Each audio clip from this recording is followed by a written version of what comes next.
était indisponible. On va encore un des écologistes, ça. Malheureux.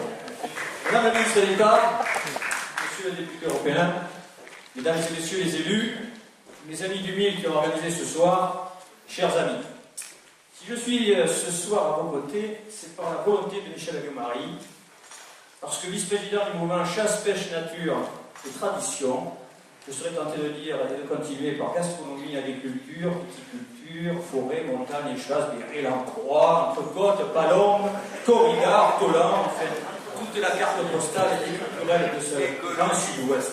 Écologiste. Un peu. Et protecteur de la nature. Si avec Gwenel nous formons une belle équipe, le rural et le urbain, l'oiseau des villes et l'oiseau des champs, nous portons pour autant le même message, celui d'une autre Europe, celui du mieux d'Europe.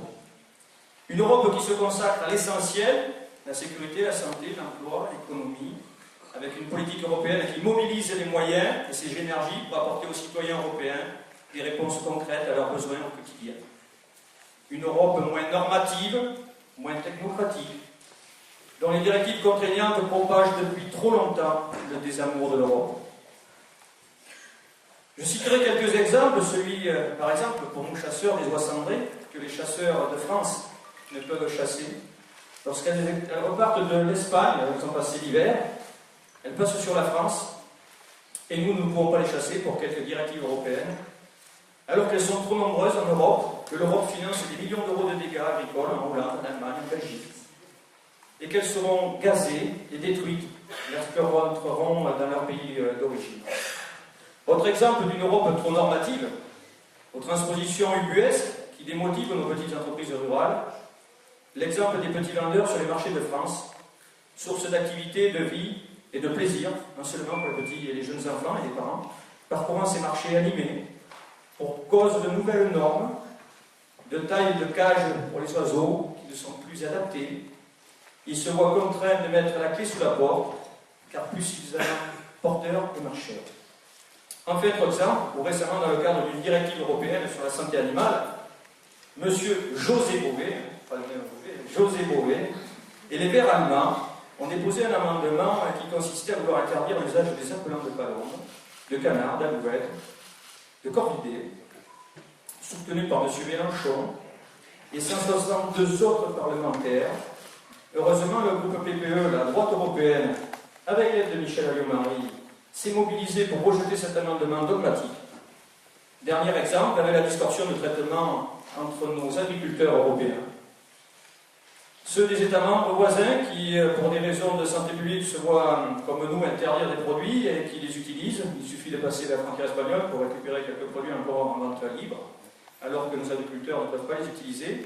Et lorsque, comme le dit Michel, et à juste titre, c'est pour des raisons de santé, on ne comprend pas que l'Europe n'arrive pas à être juste sur ce dossier et interdit totalement sur le territoire européen, car c'est la double punition pour nos producteurs. Non seulement ils ne peuvent pas travailler dans des règles qui soient facilitées, et en plus les produits des États membres se retrouvent sur les étals et dans les assiettes des consommateurs. Donc là aussi l'Europe perd un peu de bon sens dans ses décisions. Alors que ce soit pour Michel au travers des traditions taurines, ou pour Alain Juppé, parce que j'ai dansé ce soir avec un oiseau landais aux saveurs particulières, ou pour moi-même avec ma passion pour la chasse des migrateurs, nous avons tous cet ADN commun qui nous attache aux traditions du Sud-Ouest. Le 25 mai prochain, nous aurons l'urgence d'envoyer Michel Alliot-Marie au Parlement européen. Elle sera notre étendard. Et si nous nous mobilisons bien, si nous votons bien, si nous faisons voter Franck Proust ici présent, Marie-Thérèse Sanchez-Smith et Jean-Marie Belin, le quatrième, pourraient très bien se retrouver élus. Il faudra faire fort. Mais ceci dit, envoyer 4 mousquetaires à l'Europe pour défendre le Sud-Ouest, ça serait une bonne chose. Moi, chers amis, je compte sur vous pour le 25 mai. Une large victoire au Parlement européen est importante. Et si on se mobilise, comme on le fait sur le terrain en ce moment, je crois à cette victoire parce qu'on en a vraiment besoin. Alors avec vous, Michel, Franck, j'espère qu'on arrivera à renverser cette Europe, qu'on la mettra sur le droit chemin, celle qui fait qu'on adhérera et qu'on l'aimera, et que tous ensemble on puisse être fiers de cette Europe. Merci à vous.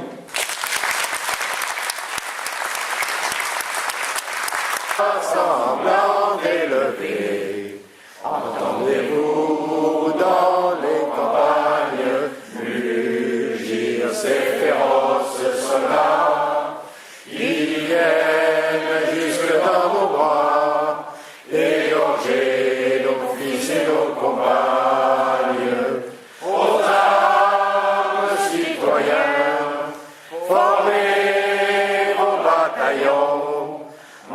Ciao.